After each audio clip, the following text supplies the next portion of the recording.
Поговорим об обществе, в текущем моменте, умении обоснованно артикулировать позицию о женской агрессии в журналистах, телеграм-каналах и, конечно же, о наших детях. В нашей студии Фрида Лазба, кандидат экономических наук, юрист, преподает 37 лет в высшей школе, адвокатскую деятельность ведет в течение 15 лет.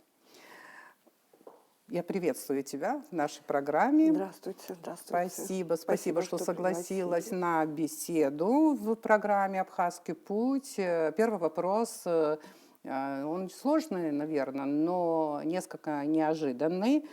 Ты член общественной палаты. Общественная палата, мы понимаем, что это очень важный общественный институт.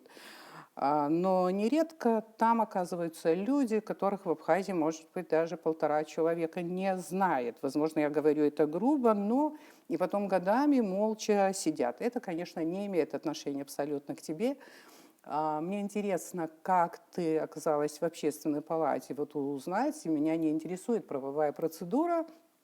А вот так вот, как это получилось? Ты сама изъявила инициативу? Или кто-то все-таки заметил и подумал, и сказал, что нам нужна Фрида в общественной палате? Как это произошло? Ну, вы знаете, что общественная палата представляет собой 35 человек, людей, которых туда представляет президент как глава государства, затем общественные организации и органы местного самоуправления. Я попала в общественную палату после того, как из нее выбыл один из представителей общественных организаций, Кварчи Абисалом Алексеевич. И вот тогда у ряда общественных деятелей возникла, наверное, я не знаю, у них возникла такая потребность видеть там юриста. Ну и, вероятно, когда они перебирали, так сказать, кандидатуры среди юристов, решили обратиться в палату адвокатов. И вот я туда попала от палаты адвокатов. Кроме меня там были еще другие общественники от других общественных организаций. Был такой жесткий конкурс. Ну вот выбрали меня. Не знаю, по каким критериям. Ну, конечно, в этом составе общественной палаты много достойных людей. Очень Я много. начала, конечно, как-то немножко, может быть, грубо, но много достойных людей. Сократ Рачевич, вот о нем не могу не сказать. Он не единственный там, но я считаю, что это вот наша совесть. Наша совесть, и такие знаковые люди как раз-таки и нужны в общественной палате. Вы знаете, я горжусь тем, что сегодня у меня есть возможность быть в таком составе общественной палаты. Может быть, кому-то покажется, что мы не всегда что-то говорим, не всегда что-то заявляем, но мы все едины в том, что надо исходить из принципа «не навредить».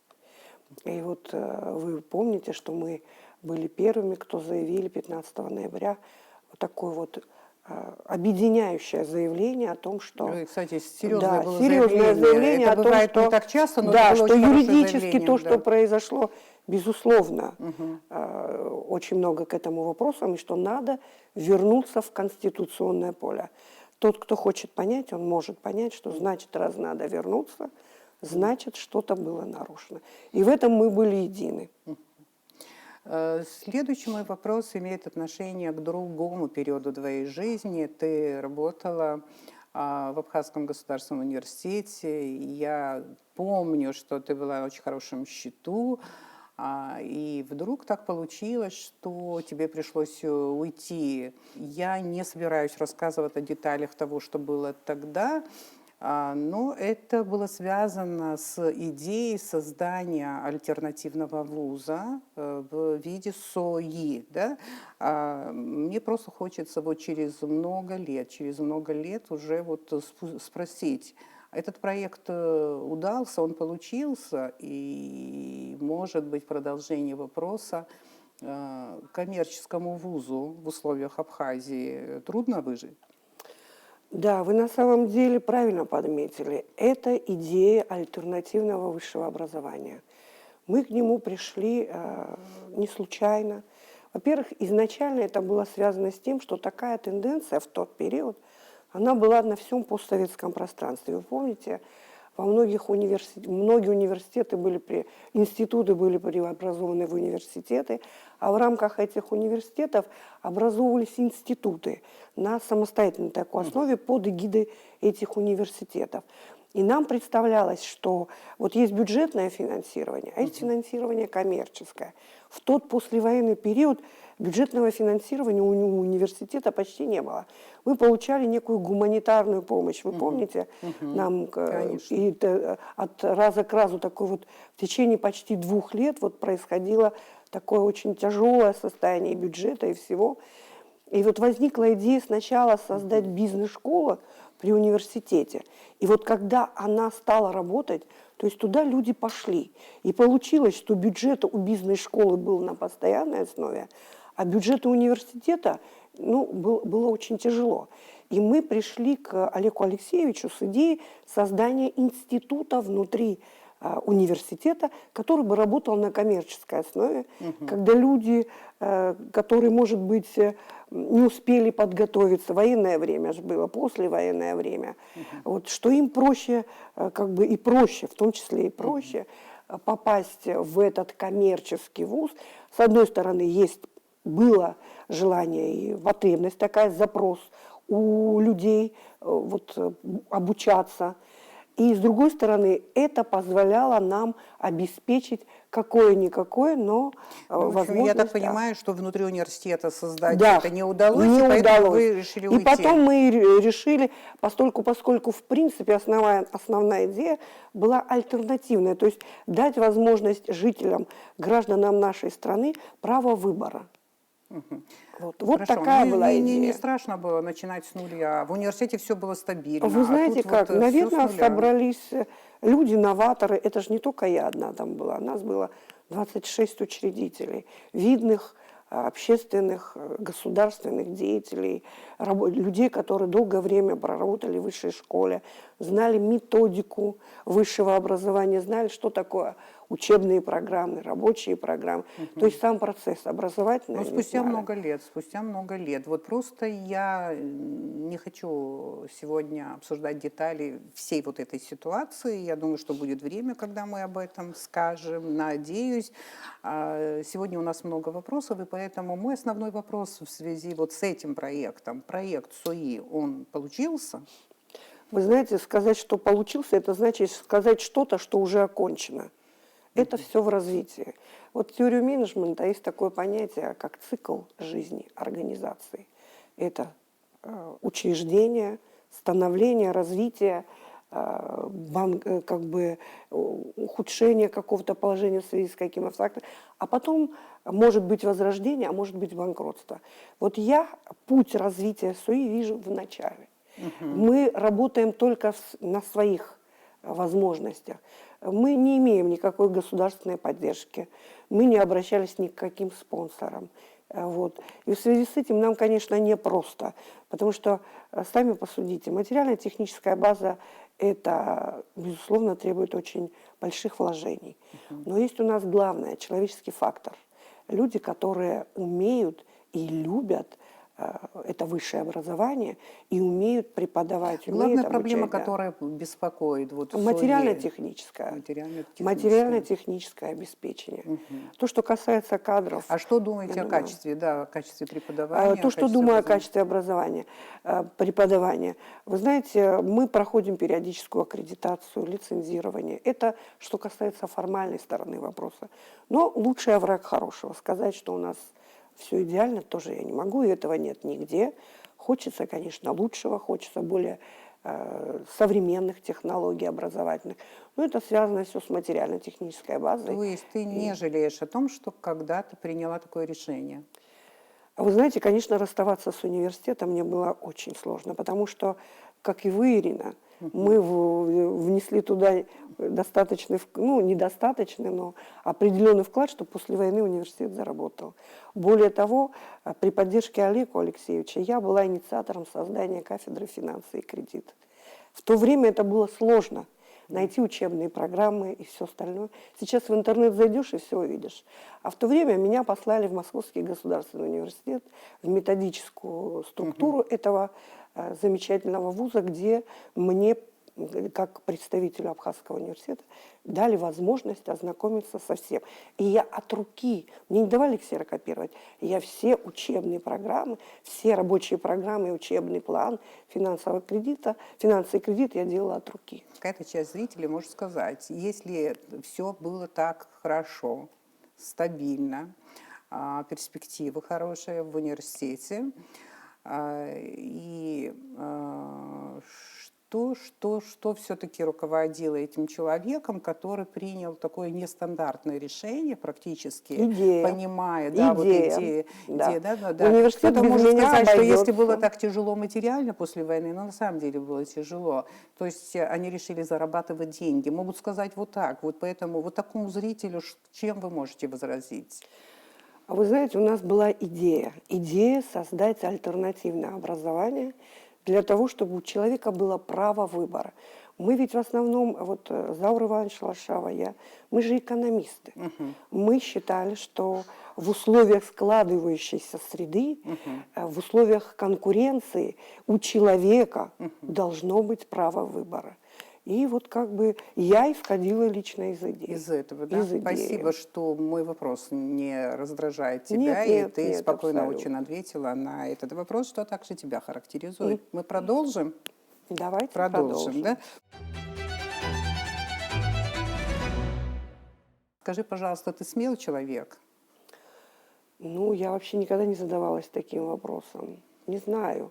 Но когда тебе с детства говорят и направляют на то, что ты смелый, когда тебе мама говорит и вкладывает в твое сознание, что ты смелый, ты хочешь этому соответствовать. Ну, я не знаю. Есть чего я боюсь. Я боюсь глубины, я боюсь высоты. Я боюсь, что, допустим, с моей страной может произойти что-то непоправимое. Но знаешь, почему а я вот задала? какую именно смелость? Есть Да. смелость, связанная с безрассудством, и есть совершенно осознанная Да, смелость, я когда ты скажу. понимаешь, что если ты этого не сделаешь, то не произойдет то, ради чего ты, может быть, живешь или что-то делаешь. И Да, вот тогда, я скажу, почему я задала этот вопрос. Ты очень вовлечена в общественную жизнь. Причем вовлечена не настолько, чтобы поддерживать определенную часть политического класса, какую-то конкретную часть. Вот я наблюдаю за тобой в разные наши времена. А сейчас сложный очень период таких политических страстей. Намеренно избегаю обсуждения текущего момента в плане выборов, потому что вот ты как-то сказала, что для нас главная задача была не навредить. Вот это в общественной палате, да? У нас тоже, у нас очень сложная ситуация у нашего канала. Мы тоже боимся что-то спровоцировать, на самом деле навредить, вот сделать наш канал эпицентром какого-то нового напряжения. У тебя-то другая ситуация. Вот ты умудряешься высказываться в социальных сетях, я тебя читаю в Фейсбуке, по очень горячим, актуальным темам. Иногда думаю, как она решилась, что она сейчас написала. И я хочу спросить, ты не боишься оскорблений, не боишься быть втоптанной в грязь? Это то, что происходит у нас очень часто в социальных сетях и прежде всего в Фейсбуке. Вот я имела в виду вот такую смелость. А знаете, в чем дело? Ну, я так думаю, это совершенно искренне. Точно так же, как я сказала по поводу смелости, я хочу сказать, что мы-то являемся продуктом воспитания, в том числе и наших родителей, наших дедушек, наших бабушек. И вот я с гордостью могу сказать, если я посмотрю до третьего, да, до прадедушки, это были очень мудрые, смелые, известные всей стране люди, которые умели быть над схваткой. Например, мой дед по линии матери, его очень часто просили споры разрешать. То есть он всегда старался быть над схваткой. Вот эту черту я всегда у него наблюдала, и мне казалось, что как у него это получается. И вот эти вот социальные сети, о которых вы говорите, мы здесь в нашей стране все друг друга знаем. Такова особенность нашего общества. Большое количество людей, 37 лет я преподаю в ВУЗе, большое количество людей прошло ну, скажем так, через меня.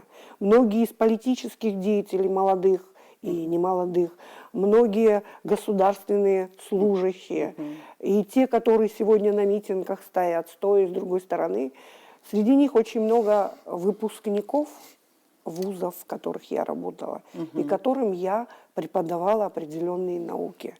И я считаю своим долгом вот в этих социальных сетях, потому что другой площадке рассказать и свою точку зрения, или, может быть, рассказать о тех знаниях, которые я, возможно, имею больше, потому что я специально ими занимаюсь, и имею право говорить о том, что, вероятно, я их знаю немножко лучше, и я обязана их донести до тех, кто хочет их услышать. И я в этих социальных сетях не для того, чтобы кого-то оскорбить или унизить. Я в этих социальных сетях для того, чтобы донести им свои знания. Вот я еще раз хочу вспомнить мою маму, которая ушла не так давно. Она мне всегда говорила, вот для чего ты училась, если ты не можешь и не хочешь донести до людей то, что ты знаешь. Она сама была тоже педагогом. То есть это моя жизненная позиция. Вот это та площадка, хотя на этой площадке есть анонимы. Я их называю коллективный разум. Может, это не один человек, а несколько воплощены в этих вот анонимных названиях. Есть конкретные люди, с которыми я говорю. Иногда бывает и такое, что они могут меня и оскорбить, и незаслуженно сказать то, чего нет на самом деле. Но я на них не обижаюсь. Я считаю так, что в конце концов я преподаю. И поэтому я должна стоять выше всего этого. Ну, Вот такая моя позиция. Я ее использую не для того, чтобы себя пропагандировать, а вот именно для того, чтобы рассказать им, что такое инвестиции, что такое закон в том или ином, вот как он читается. Это то, что... У нас же в стране нет органа, который бы комментировал закон. Я беру на себя смелость сказать, вот просто прочтите. Есть отличие между органом и просто человеком. Органу запрещено, про человека ничего не сказано. То, что не запрещено, то разрешено.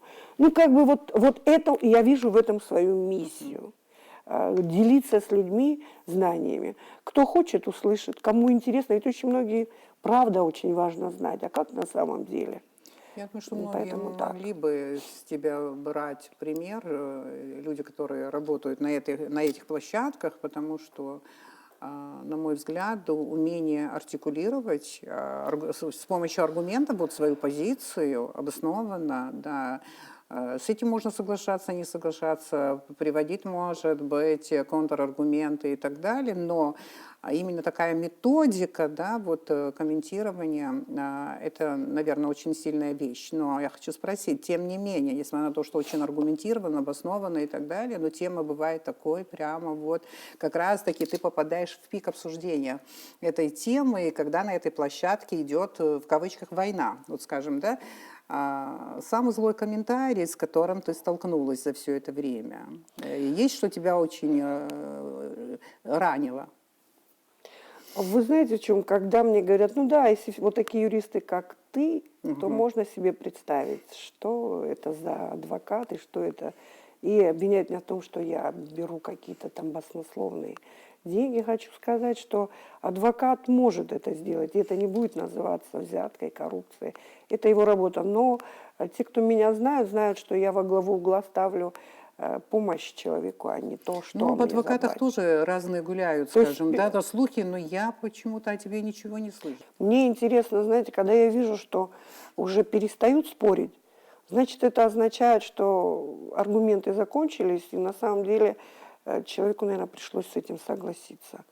А вот это я, честно говоря, Скажи, и не пожалуйста, в запоминаю. тебе больше говорит адвокат, преподаватель или ученый-экономист?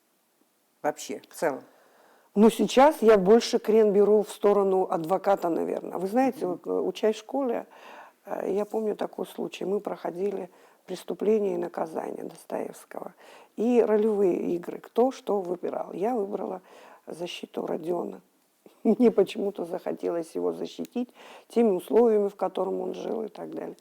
И вот, наверное, это все во мне сидело, несмотря на то, что первое образование у меня экономическое. Я, наверное, по сути своей все-таки адвокат. Больше адвокат. Да, и поэтому я, ну, как бы, ну, я же говорю вам, что там среди всех есть мои студенты, мои выпускники, мои братья, мои сестры. Да, мы, может, и исповедуем разные точки зрения, но это, как говорится, Скажи, пожалуйста, вот я иногда нормально. вот слышу, что существуют разные такие схемы тяжелые и связанные, ну, я не знаю, с судом, с этими судебными процессами и так далее, что адвокаты в различных схемах участвуют и так далее, иначе выиграть дело невозможно. Вот скажи, пожалуйста, тебе удается вне всяких вот таких вот схем работать? Мне удается работать. Я не знаю, кто по каким схемам работает, но все эти дела, Я которые это я спрашиваю, потому что выиграла иногда или говорят, в Абхазии проигрывала. невозможно работать, вот, в том числе вот и адвокатам тоже. Насколько это Я правильно? думаю, что они просто ленятся, потому что адвокатский труд, он связан с тем, что ты должен перелопатить большое количество законов. Сейчас огромное количество материалов в интернете. А вот был один процесс уголовный, который был у меня впервые. Я только-только начала работать. Гражданское дело там как-то проще и морально, и ты должен знать в уголовном деле, что даже если он преступник, закон и вообще. Ты должен найти способы его защитить. И вы знаете, как пришлось очень много работать, найти то, чего, возможно, может быть, другой не нашел. Но я этот процесс выиграла. И выиграла без всяких схем. Убедила суд в том, что надо признать недопустимыми доказательства, которые были собраны на предварительном следствии. Естественно, дело пришлось признать. Спасибо. Да. Мы продолжим. Почему наше общество в течение 20 и более лет, наверное, да, вот так страстно участвует в политических баталиях? Острая политическая конкуренция, возможно, она стала способом нашего самовыражения, но создается ощущение, что мы можем все это усугубить до каких-то крайних рисков. А как вы думаете, почему это происходит? Почему вот массово мы все в политических вот этих баталиях участвуем? Вы сейчас в своей речи произнесли такое очень знаковое слово, которое объясняет все. Это конкуренция. Это рыночная конкуренция, которая во все сферы проникла. И в политику. И в политику тоже. И поэтому тот, кто хочет прийти к власти, он задействует этот механизм в полной мере. Поэтому основой или причиной всему является конкуренция. Мы даже очень многие вещи, связанные с нашей национальной самобытностью, с Апсора, мы их в сторону отставили. Конкуренция и туда прошла. Она просто уничтожила некоторые защитные механизмы национального самосознания, которые нас, в принципе, как бы подушкой безопасности были для нас. Интересно сказано. Да, я думаю, что вот именно конкуренция, конкурентная борьба. А поскольку это же политика, а политика – это концентрированное выражение экономики, это изречение Владимира Ильича Ленина. А другие посылы и принципы, они были сформулированы Получается, в Ленин, «Капитале» Маркса. Получается, классик прав. Да, который охарактеризовал капитализм с его вот этим лицом, где конкуренция – это основа всего. И для того, чтобы достичь определенного уровня сверхприбыли, да, дозволено рынкам перешагнуть через все. Псифиалейширга, значит, животное не видит забора, но видит кукурузу. Акамбаш, Анда Бадзон, ну да, это немножко грубо, то есть вот в этой конкурентной борьбе важно, не видя никаких заборов, достичь цели. В отличие от Апсора, когда мы говорим, что есть определенные нормы морали, есть красная черта, допустим, Ажрацара, да, это вообще невозможно через это перешагивать по Апсора. Но сейчас родственник, не родственник, друг, враг и так далее, неважно. Если есть цель, мы перешагиваем через все. Это конкурентная борьба. Да, хотя массово, в принципе, да, вот втягиваются в эти процессы, тем не менее, не хочу говорить о народе в целом, не хочу, вот, да.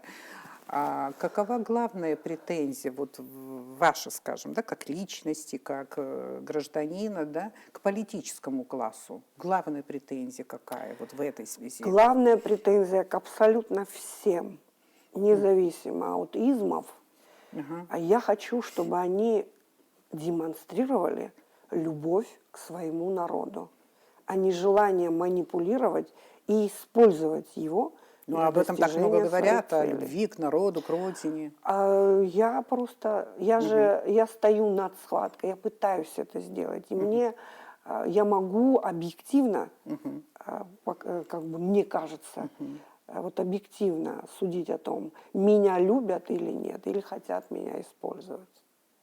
Вот. Я думаю, что вот именно в этой конкурентной борьбе идет использование, манипуляция каждым и всеми. Говоря о мире в целом, Киану Ривз, известнейший канадский актер, которого мы знаем по разным фильмам, и многие его очень любят, сказал, что он ненавидит мир, где нет понятия чести и достоинства, где женщины не хотят детей, а мужчины не хотят семью. Если речь вести о нас, оставим в покое весь остальной мир, мы сильно изменились в плане ценностей? Вы знаете, мне тоже сложно сказать об этом. Опять же, я вспоминаю своих дедушек и бабушек. Есть вещи, которые бы они никогда не сделали и никогда бы не позволили сделать нам. Я помню, как бабушка мне запрещала называть имя Всевышнего. И вот есть же у нас святилище. Ни в коем случае. Это не должно быть «зх-за-щё». Вот эти вещи мы теперь уже абсолютно не соблюдаем. Да, это было очень строго. Более того, было строго говорить о людях плохо. Тем более детям присутствовать при таких разговорах. Ну, это, так сказать, вроде бы какие-то элементы вот этого, но я вижу, что сегодня это вообще не соблюдается. Просматривая социальные сети, обратно возвращаюсь к ним, я, например, развожу руками. Но я сейчас не буду говорить обо всем. Хочется у тебя спросить о женской агрессии в социальных сетях. И этому есть объяснение, ну, твое объяснение? Человек, наверное, просто перестал соответствовать каким-то моральным. И опять же, я думаю, что это какая-то конкуренция, вовлеченность очень сильная, вовлеченность в те или иные процессы, которые не позволяют или не оставляют возможности вообще следовать каким-то моральным устоям. Мне это так представляется. Я все-таки оглядываюсь на какие-то вещи, и не просто оглядываюсь, я в принципе не могу это сделать. Для меня это неприемлемо. Я не могу объяснить. Встречаю, конечно, много мужских имен, скажем, в том же Фейсбуке и так далее. Есть, которые меня удивляют, и мне все время кажется, неужели у этих людей нет вообще дела? Они больше ничем не занимаются, что 24 часа сидят в Фейсбуке. А кто кормит вообще их семью там и так далее? Но поскольку мы речь ведем все-таки вот о женщинах, хочется спросить, с кем вообще в жизни сложнее спорить, с мужчиной или с женщиной? Как тебе кажется? Не знаю, я не делала таких никаких, аналитику не вела, честно говоря. Мне приходилось спорить и с теми, и с другими. Ну, может быть, я в той среде нахожусь. Вот кроме Фейсбука я не встречаю нигде в своем кругу людей, которые бы позволили себе что-то лишнего, и споры обычно бывают достаточно корректными. Оскар Уайльд, это ирландский поэт, тоже очень известный, а он говорил, что каждая женщина – это бунтарь. И я вот просто задумалась, он тогда еще уловил нечто такое в женщине. И, может быть, в новых реальных, в новых условиях вот этот бунт… Ну, может, им не попались на их жизненном пути люди, которые показывали им пример, как можно спорить и не выходить за рамки. Ну, у каждого же своя история, своя биография. Вот мне попадались люди, которые как бы делали мне замечания и учили тому, как не надо делать. И мне это нравилось, и они для меня были авторитетами. То есть кого ты себе в авторитеты выберешь, это одно, а еще кому тебе Господь Бог эти авторитеты даст. На моем жизненном пути столько интересных людей попалось. Даже вот эта общественная палата, вы вот вспомнили Сократа Рачевича. Ну вот как в присутствии Сократа Рачевича можно позволить себе что-то, что не соответствует Ну, моральным получается, ценностям? можно, получается, можно. Вот, а если общее впечатление, вот, ну, к сожалению, общее впечатление по социальным сетям, если, вот, часто ты говоришь, боже мой, человек несет пургу. Что за бред? Я, конечно, могу это подумать, но не скажу. Ну, не Но не скажешь. скажу, нет. В узком кругу я еще могу, возможно, себе позволить, потому что мы выпустим пар и помиримся, и поссоримся, и снова помиримся. Но это в узком кругу. А вот там, где есть огромное количество людей, которые меня не знают, которых я не знаю, как я могу вообще давать какие-то характеристики. Кстати, вот совсем недавно я случайно услышала речевой оборот нести алалу. Оказывается, в одном из регионов России говорят нести алалу. Я раньше это не Я слышала. тоже Но в смысле нести пургу имеется в виду, бред. Но это где-то, я так понимаю, в тюркских регионах России. И теперь, когда я возмущаюсь про себя, я как раз-таки говорю, несет алалу этот человек. Скажи, пожалуйста, вот в сложившейся ситуацию, которую мы с тобой сегодня, ну, не раскрываем, не говорим об Да. этом, но это все связано с выборной кампанией. Как ты думаешь, если, опять же, исходить из того, вот не навредит, не спровоцировать, не сделать хуже, если не можешь помочь, хотя бы хуже, чтобы не сделать и так далее, в этой текущей ситуации, какую должен позицию занимать, артикулировать разумный человек, гражданин? Все течет и все меняется. Если ты сегодня это не смог сделать, придет другое время, ты это сделаешь. Не надо вести себя так, как будто на этом мир закончился. Ты у нас юрист, ты экономист, актуальные профессии, кстати говоря, вот у тебя. Но сейчас меня интересует даже не юриспруденция, не экономика. Даст Бог, мы, может быть, еще поговорим уже больше о твоей профессиональной деятельности. Просто как у гражданина, у активного гражданина хочу спросить, каково твое отношение к журналистике и к журналистам? Вот общее какое-то отношение есть? Журналист – это тот, кто должен нести объективную информацию. Так было в нашей молодости. Что стало теперь? А сейчас они вот в этой конкурентной борьбе, они несут то, что нужно заказчику. И поэтому, безусловно, на мой взгляд, зачастую журналисты не бывают объективны. Они выполняют заказ.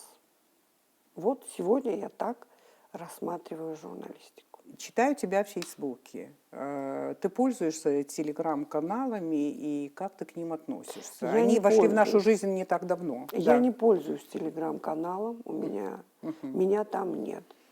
Вот мне как-то не получилось, мне неудобно работать с этим интернет-ресурсом.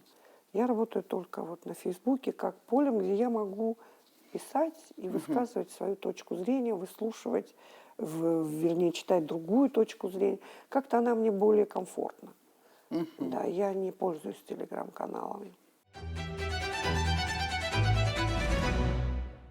Я почти ничего не знаю о твоих детях. Расскажи о них что-нибудь, а потом у меня, наверное, будут вопросы. Вообще о детях у нас по-абхазски стыдно разговаривать, не принято. Но жизнь меняется. Если вы задали мне вопрос, у меня 2 детей, мальчик, юноша и девушка. Они уже закончили высшее учебное заведение. И оба юристы. Ага, Оба юристы. по маминым стопам. Да. А вот дочка с детства мечтала быть прокурором. Вот, когда они вздорили со своим братом, она вздорила, она говорит, вот я буду прокурором, и я тебя накажу. Ну, и вот так вот, как бы детское такое. Ну, она вот работает Что, в работает в районной прокуратуре, что ли? Где она? прокуратуре, да, в Ага. районной Ну да. прокуратуре Сухумского района. Она закончила таможенную академию ростовскую. Вот, а сын, он окончил СУИ, закончил там специальность экономика и право. Ну, сейчас Вот. родители все очень амбициозные, они подальше хотят детей отправить, но ты этого не Вы сделала. знаете, он сына, мы побоялись куда-либо отправить, я просто его держала рядышком и считала, что вот если он потом когда-нибудь захочет учиться дальше, он пойдет и будет учиться дальше. А вот это образование пусть он получит рядом со мной, тем более он окончил школу рано, в 17 лет, и отпускать его на вольные хлеба мы посчитали очень опрометчивым. И поэтому это Понятно, было да. продиктовано только этим. А дочка? А дочка в Ростове завершила Ага, обучение. Да. дочку можно подальше отправить, а вот Ну, сына она под крылышком более, своим ну, она держать. как-то вот, он был такой парень, который мог общаться с любой средой, вот, а она такая более строгая, ну, вот, более, ну да, вот более строгая в этом плане, и мы как бы, а потом таможенная академия, это как военизированная была, был военизированный вуз, там общежитие и только общежитие, очень хорошее было, и никуда в определенное время они должны были быть уже там. И это И меня вы были очень устроило, мы спокойны. были спокойны. Да, это Вот важно. она жила с очень хорошей девочкой тоже из Абхазии, они до сих пор дружат. И как бы, конечно, мы контролировали ситуацию, не без этого. Но сам вуз, он создавал условия для того, чтобы, так сказать, человек подчинялся дисциплине. А Вот вот вузовская. главное, вот чему вы с супругом учили детей? Вот интересно, чему вот... Вы знаете, не только мы. Наши дети выросли в окружении дедушки и бабушки. То есть у нас поколение дедушки, потом мы, вот как это принято в важно, как абхазской это важно, семье. когда есть Их дедушка и учили бабушка. не только мы с отцом, с их отцом, но и дедушка и бабушка. И вот я думаю, что, вот, например, мои дети, они всегда говорят, мы бы хотели, если даже у нас будет семья, чтобы мы жили со старшим поколением. Вот им комфортно. И они вот это тоже, я думаю, обучили. Обучили, что жить со старшими, а не уходить и говорить, что будем жить отдельно. Это тоже очень важно. Потому что дедушка был ветеран войны. А бабушка была замечательная, бабушка абхазка, которая в абхазском духе воспитала. Абхазскому языку их научили. Я вижу, что ты хорошая Вот. невестка. Ну, была, я просто объективный они- человек, они да, ушли наверное. уже? Они так. ушли вот, Они ушли из ушли, жизни, да. но любовь к старшему поколению у них, она просто, вот они о них вспоминают. Иногда даже мне делали замечание, что я не совсем была хорошая невестка, надо было так, а не так. Да. Но, а вот они бабушек и дедушек очень любили, что с той, что с другой стороны. Они обучали их доброте. Доброта в этом доме, в том, куда я пришла и откуда я пришла. То есть любовь к гостям, любовь к людям, желание, чтобы в доме всегда были люди, с кем можно пообщаться. Вот это у них было. И учение. Учение, учеба – это очень важно. Это, по-моему, во всех абхазских семьях, Ира, это было главное. Наши родители, они, допустим, в чем-то себя обделят, но дети должны учиться. Вот и у дедушек такое отношение было. Учиться, чтобы потом стать достойными людьми и полезными и себе, и обществу. Ну, вы детям находили по 10 репетиторов, или все-таки вы хотели воспитать в них нечто другое? Вот, Вы знаете как, естественно, то, что я сама преподаватель, это, безусловно, им помогало. Но, допустим, вот на английский ходила дочка. Она и сейчас да. даже ходит и занимается, и хочется знать этот язык больше и больше. Оба они окончили абхазскую 4-ю школу. Вот, это Хорошая тоже школа. было важно. Да, они окончили абхазскую школу, и это вот как бы тоже наложило определенный отпечаток на их мировосприятие. Очень многие вещи, которые во взрослой жизни люди могут проявлять, они могут быть заложены еще в детстве. Может, в характере, в генетике, не знаю, но я помню, в 3 года дочка мне однажды что-то она возмутилась и сказала, а права человека как? Ну, она это сказала, права человека как? Вот это я помню, и сейчас тоже она часто говорит о правах человека. Иногда меня это, честно говоря, возмущает, чересчур бывает такое. Но скажи, пожалуйста, родительские ожидания, они оправдались? Ну, нет предела совершенству. Я так отвечу. Да, потому что очень многие родители немножко пошло, на мой взгляд, когда чересчур хвалят своих детей. А вот наши, а вот мои. Ты так не можешь, я поняла. Дети считают, что мы их недолюбили. Я никогда их особо не хвалила. Я считала, что пусть Да и похвалят у меня чужие. такая ситуация. Да, и меня тоже не хвалили мои У родители. меня Меня такая хвалили ситуация. соседи, в школе меня хвалили. А мама говорила, пусть посторонние похвалят. Наша похвала вам не обязательно. Знаешь, это Хотя не я думаю, что это абхазское. неправильно. Детям надо показывать. Вот у них до сих пор ощущение, что их Нет, не так любят. не умела, не Да. умею. Более того, дочка считает, что мы больше любим сына. Любили все, Да. чем ее. Ну, есть такое, да. Значит, эта ситуация не только у меня, Да, не только у наверное, это меня. наша И часто они национальная мне черта, говорят, да. ни за что не похвалишь, вечно ты недовольна нами. Так бывает. Сравнивая, это можно на примере детей своих, их сверстников, постарше, помладше и так далее. Ценности старшего и младшего поколения, вот, которые обычно разнятся. Конечно, разнятся ценности, да, но можно сказать, что разрыв большой, очень большой. Или мы все же преувеличиваем? Ну, мне иногда кажется, что вот эта рыночная философия, она есть у них. Никуда мы от этого деться не можем. Даже если я их иначе воспитываю. А вот, ну, общество что же влияет? Я воспитывалась в каком духе? Ничто нас в жизни не может вышибить из седла. То есть упал, встал, пошел дальше. Вот это как бы мы в них это вложили, что посыпать волосы пеплом никогда не надо. Пока жизнь продолжается, у нас есть всегда возможность что-то изменить. Вот это вот, а все остальное, ну, это уже как сложится. А вот быть оптимистом и идти все время вперед, это очень важно в человеке. Значит, мне кажется, вот это у них есть. Как твои дети относятся к твоей активности вот, в общественной жизни, к твоей открытости? У меня такое ощущение, что по-разному они относятся. Вот сын, он хочет, чтобы я была активной, а дочка, она за меня боится. Не знаю почему. Слушай, ну просто Да. как будто один в один. Я ощущаю в своей семье вот то же Такое же, да? самое, то же самое. А вот что сыну больше нравится, как ты думаешь? Вот. Он вообще хочет, чтобы я была очень активной. Он вот эту мою линию о том, что я должна быть на схватках, он не разделяет. Он считает, что надо быть вовлеченным, иначе дело никакое нельзя достичь цели. Но у меня нет политических целей. Возможно, и у него нету, но он так считает. Что, а дочка считает, что вот мне, как женщине, надо расти в профессионально. Вот ради бога, наука, адвокатура и так далее. Вот, ну, вот такая позиция.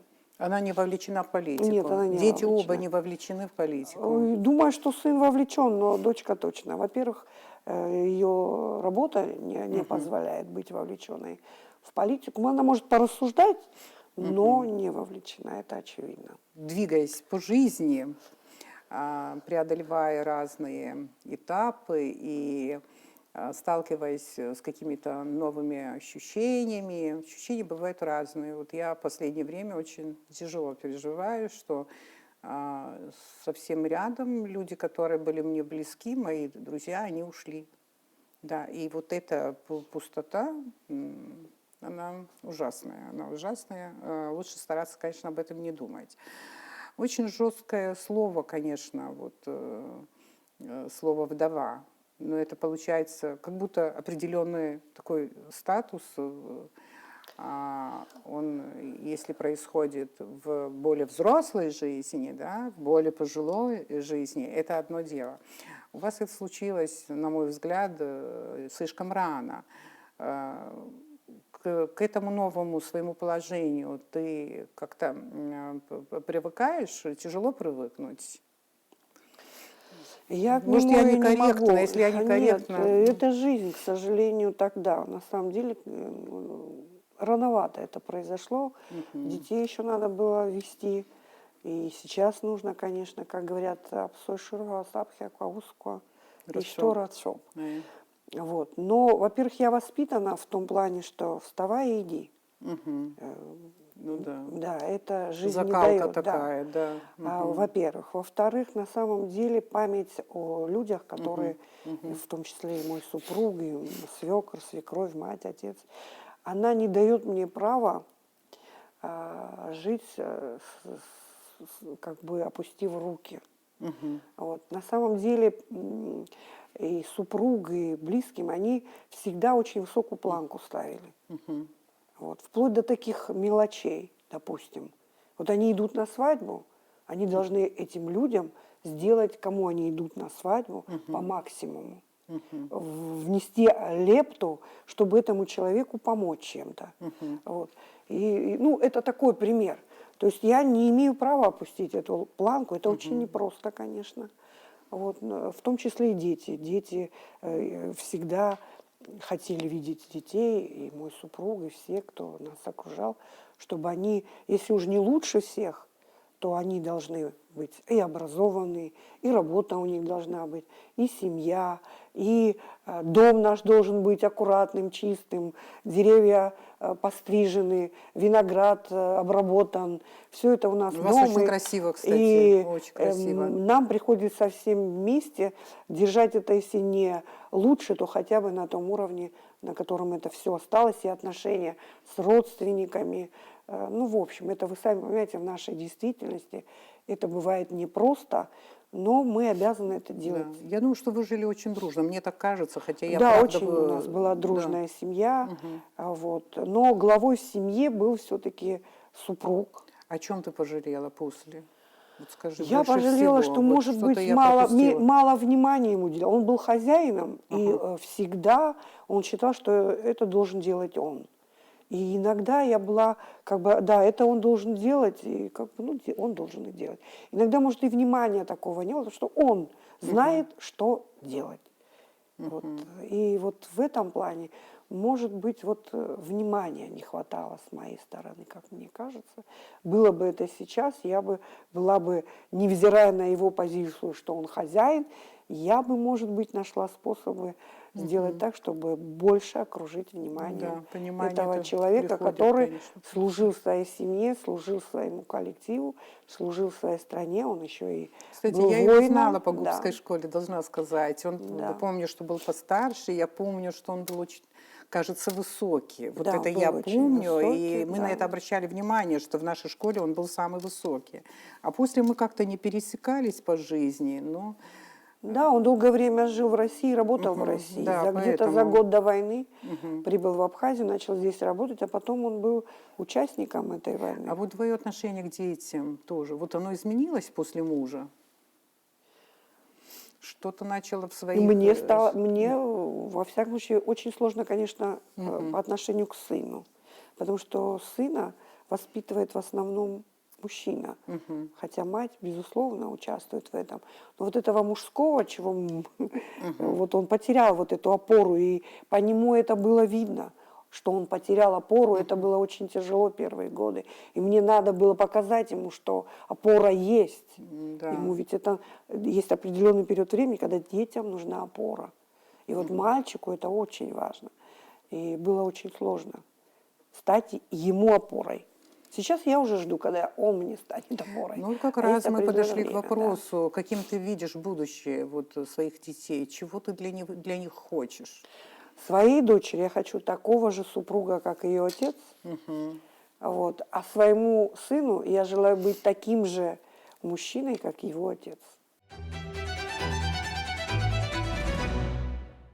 Предпоследний, скажем так, вопрос, он не относится к тому, что мы говорили, он тоже может быть немножко неожиданный, но почему-то мне хочется об этом сказать. В 80-х годах, вот, в годы учебы в Москве, моей учебы в Москве, не могла себе представить, что когда-нибудь что-нибудь помешает функционированию нашего Сухумского аэропорта.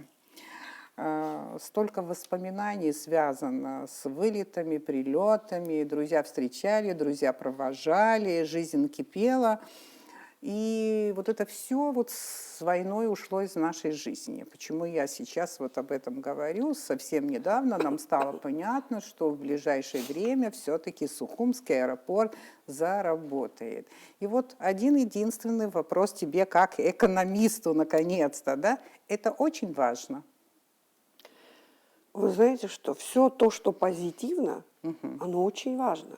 Вы же не можете отрицать, что это позитивно. Конечно. Что это для нашей страны, это позитивно. То есть мы не взорвали аэропорт, его построили. И все, что из этого исходит, как вы говорите, раньше можно было летать во все уголки нашей большой и замечательной страны, Советский Союз. А теперь наша молодежь очень мобильная, она любит путешествовать и к нам любят приезжать. И что, как не аэропорт, будет этому способствовать более эффективно. Это комфортно, это удобно и это очень близко. И мы знаем, с чем сопряжены поездки в Сочи. Это дорога, допустим, нам через весь этот серпантин и прочее.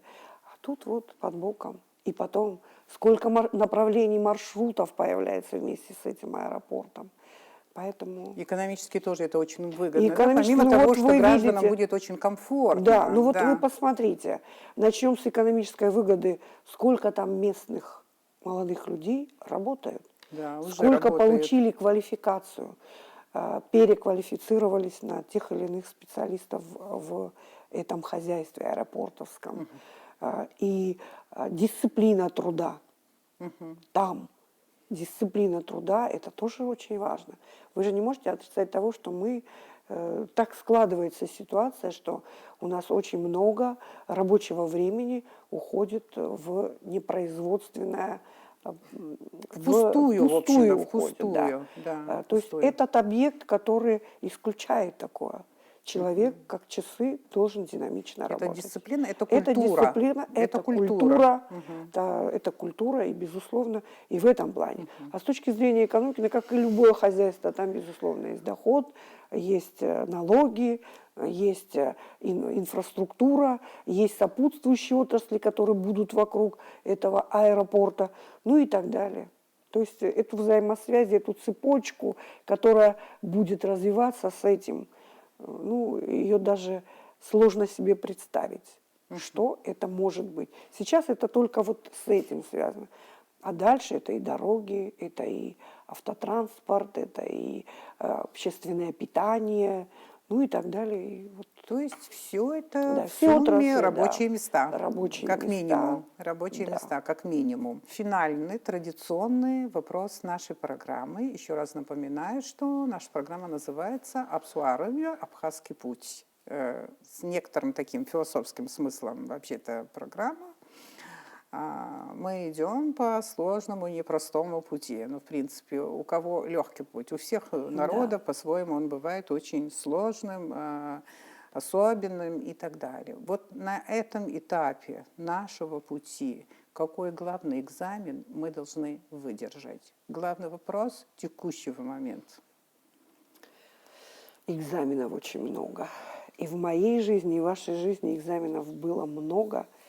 Главный экзамен – это экзамен на справедливость, наверное, и на умение отделить зло от добра, от важного от второстепенного. Потому что сегодня есть вещи, которые невозможно объяснить здравым умом, понимая, что такого не должно быть и не может быть.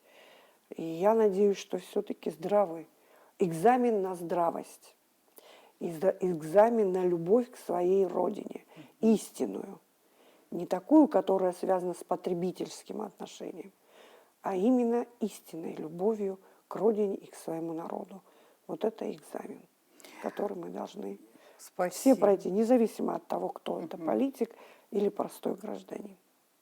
Да, мне остается поблагодарить, Фрида, тебя и, завершая передачу, напомнить зрителям, что мы сегодня говорили о нашем обществе, о наших ценностях, традициях, о женской агрессии в социальных сетях, о телеграм-каналах и о многом другом, и, конечно же, о наших детях. Это был Абхазский путь. Спасибо, до свидания.